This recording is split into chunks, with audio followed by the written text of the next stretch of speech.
Now we would have a topic which is called One Methodology for Projects, Countless Transformations. And the person who is going to present that actually lived in all possible, not all continents. Antarctica and Arctica was not mentioned, but everywhere else, Europe, Africa, South America, Middle East, so everywhere else. So Professor of Practice and Leadership and Industry Consultant, John Grisby, is going to share his experiences also in using Adizes methodology and why it is important to understand and apply that. So, John, floor is yours. Thank you. Thank you very much. Thank you. I'm going to be fast and furious because I know we need to get out. And it's going to be better than a Lithuanian marriage dance, drinking 3 times 9. Yeah? So that's the power. The Adizes method in action across 4 industry projects. 1 methodology, that's Adizes.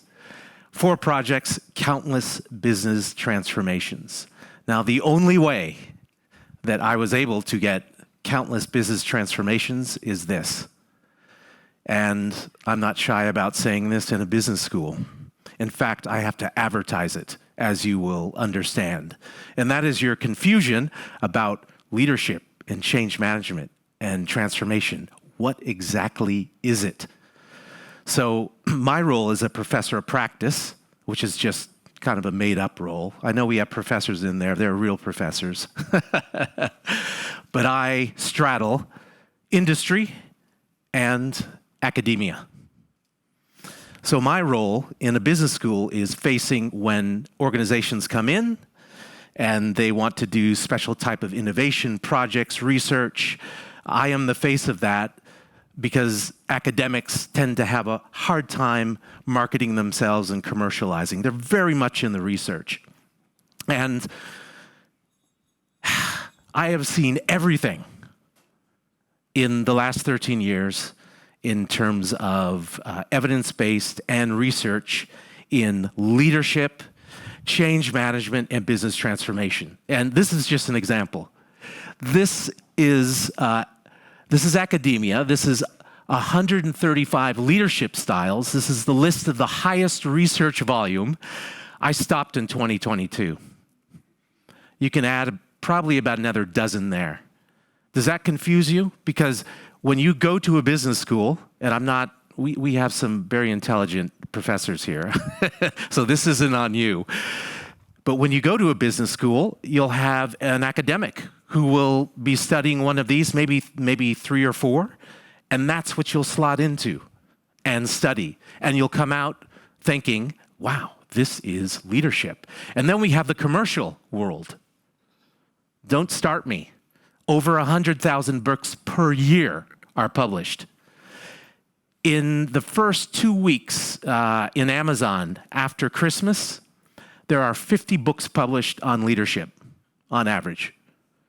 And it just produces. It produces. As we know, a lot of leadership is subjective. And then we come to the business school context, the master's, the executive MBA programs, and it seems to recycle the same research, the same theories time after time. We have Kotter 8 steps, McKinsey 7S frameworks, Porter's 5 forces, Pastel analysis, balanced scorecard. Now, remember when Nick said yesterday, if you were listening, that he used Kotter's 5 forces? He uses it intelligently. There are a lot of consultants that use this as their entire framework. And what they do is they get the data, they send it off to India, where they get the data processed, and they come back with nice slides to the client, and they basically tell the client what the problems are and what the strategy is. Because in business schools, you are learning. They produce a lot of management consultants that use the playbooks, which are having diminishing returns. As you've probably noticed, Financial Times at the beginning of the year, I think it was every week, an article came out about 100 consultants leaving, 500 consultants leaving, 1,000 consultants leaving, because AI is coming in. AI can do this. I ran a unit called Management Practice where students, they built a company, they got $5 million, and the company was bicycles. And they went out into the world and they started to make bicycle places where you buy bicycles, right? And they analyzed this quarter by quarter, how they were doing. And they used these methodologies here, and they put it into ChatGPT, and ChatGPT gave them an analysis about how they were doing. That's what management consulting is coming to be. And then we have the industry and management context, or these courses. We have Agile, Operational Excellence, Change Management, Six Sigma. These are all manufacturing change. Analytics, data, process, production. There is no human element in these. And then the last, behavior change. We can change people to change the company, can't we? Yeah. Well, these are just 83 theories in behavior change. Hugely complex. Can you imagine going into an organization to try to implement behavior change using one of these theories? I mean, even some academics, lots of academics, do not understand what these theories do.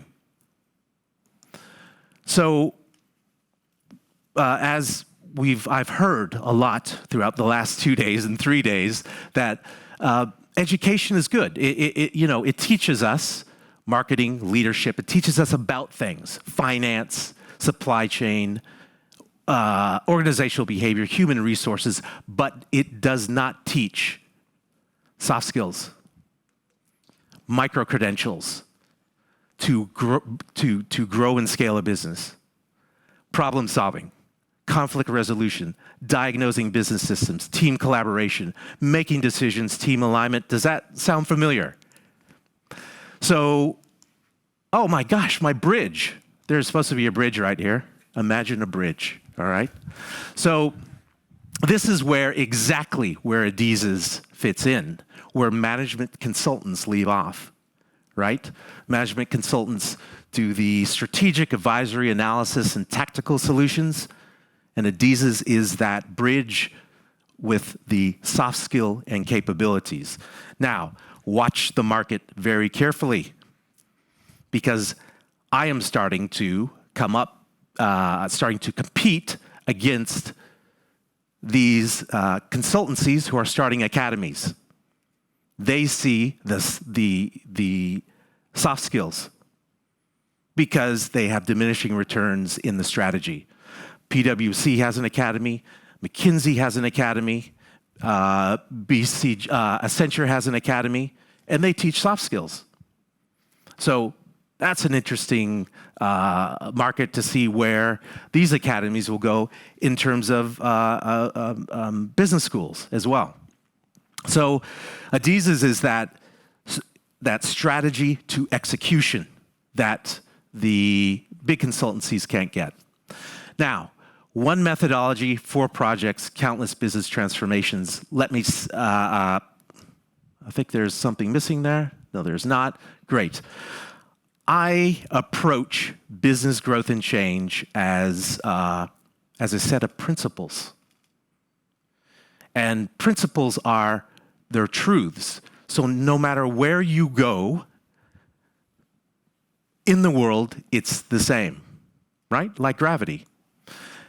And business owners must follow principles, the same principles of gravity in business to grow a company.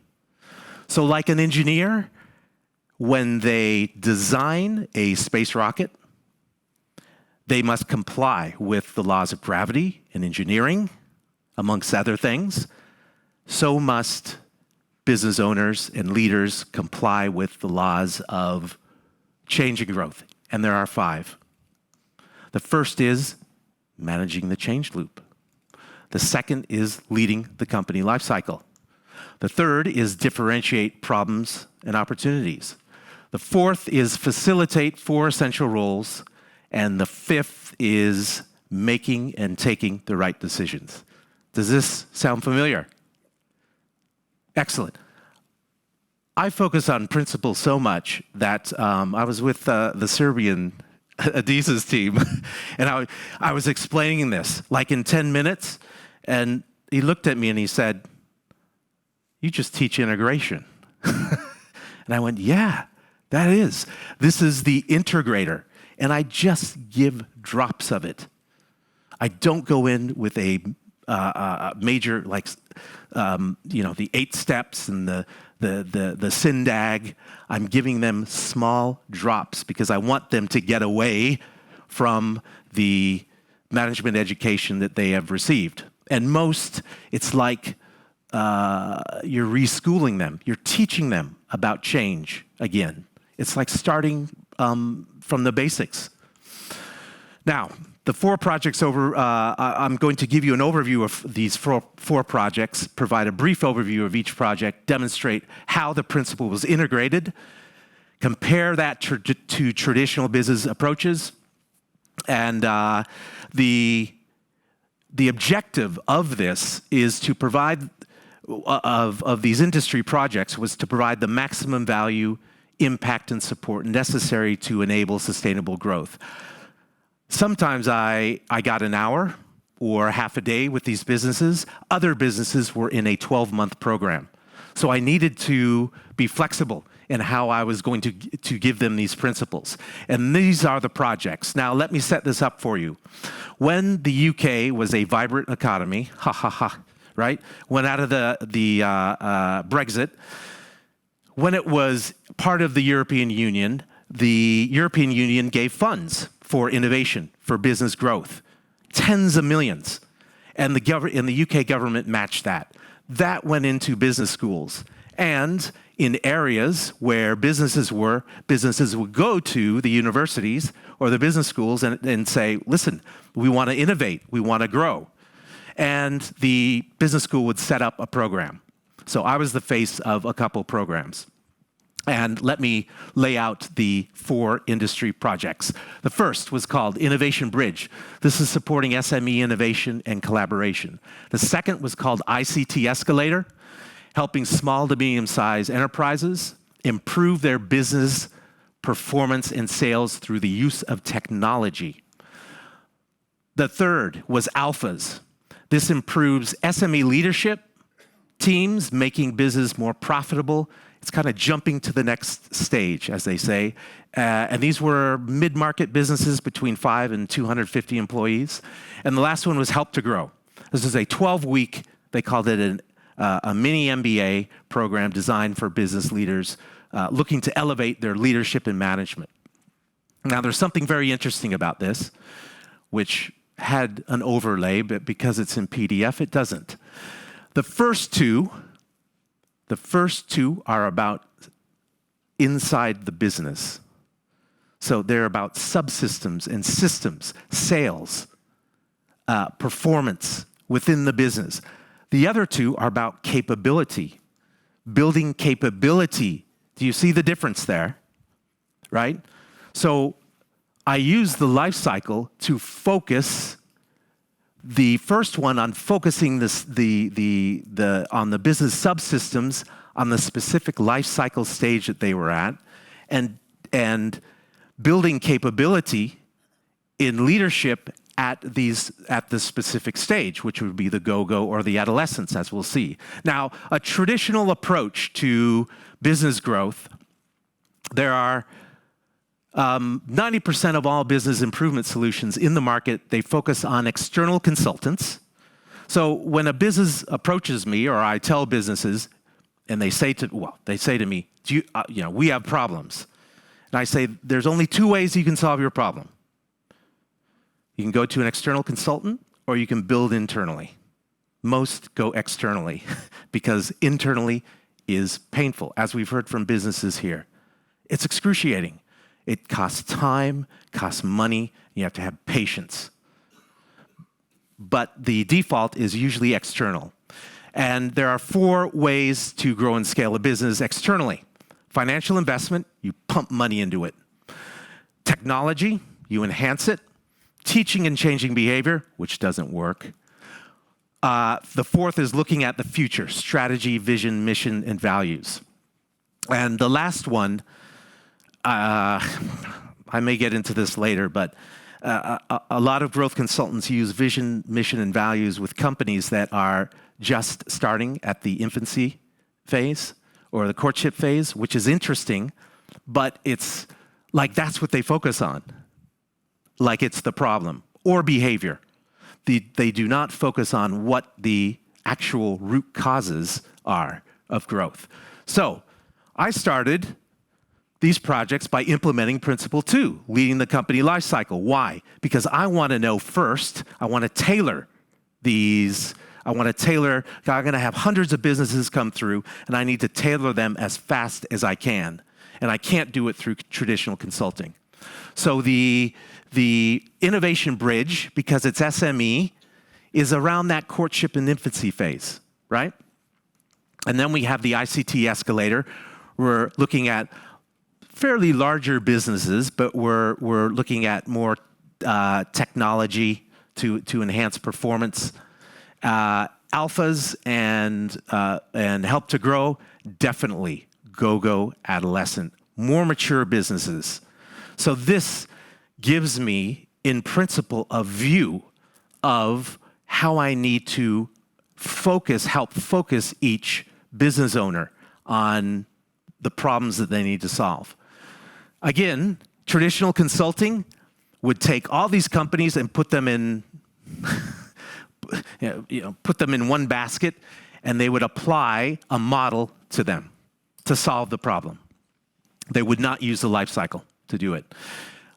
This is great because a lot of when we first started this was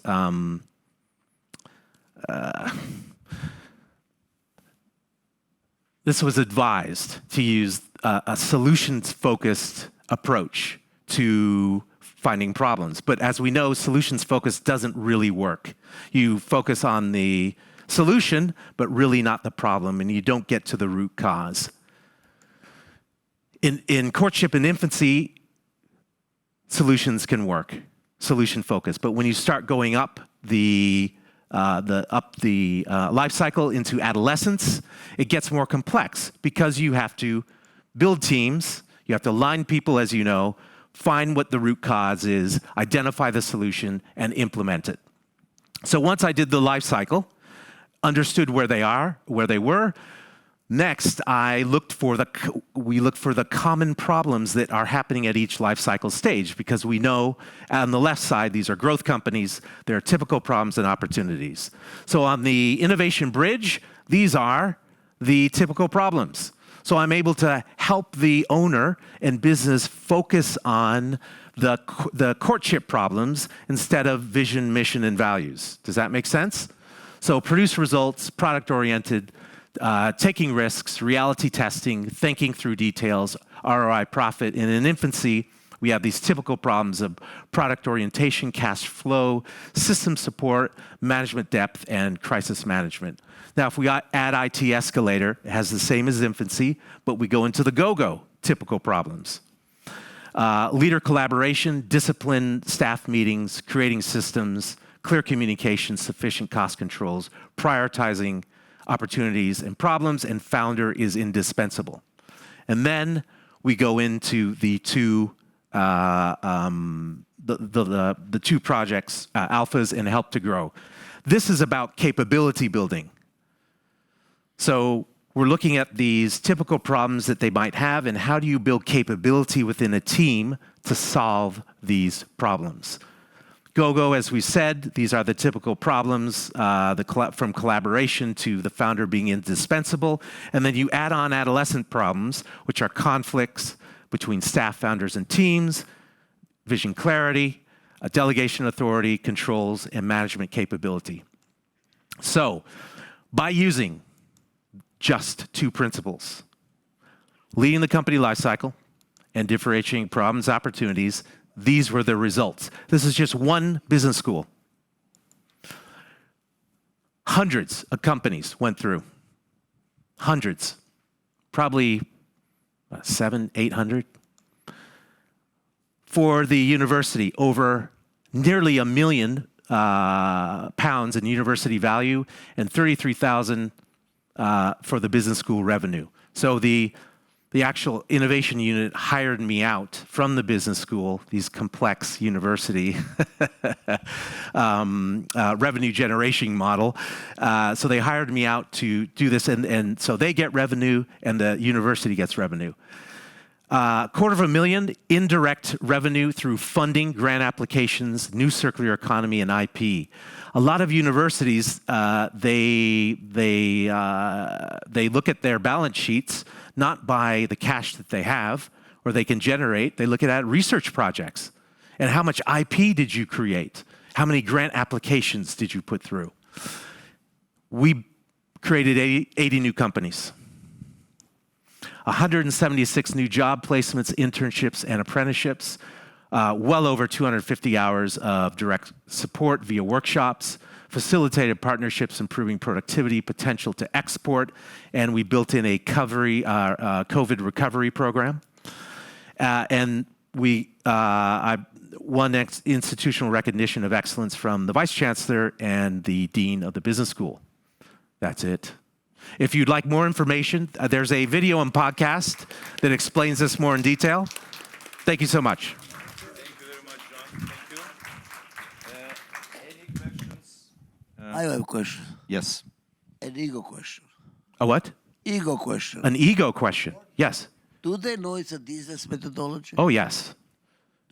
Do you recommend the book? Oh, God, yes, of course. You are on. Yeah. No, that's why I said in the first two slides, I say, this is Adizes methodology. We are going to use this. Buy the books, go on, because here's the problem. With growth consultants, they come out with the Pestel analysis and all these things. And some things we like, I was having a conversation yesterday with someone about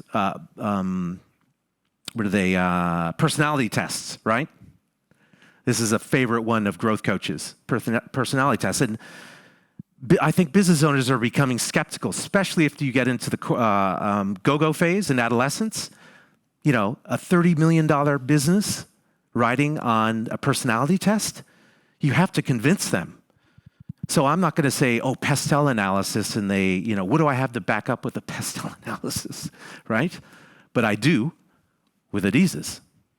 I show them the results. I say, this has worked in mid-market companies, so we're going to use it.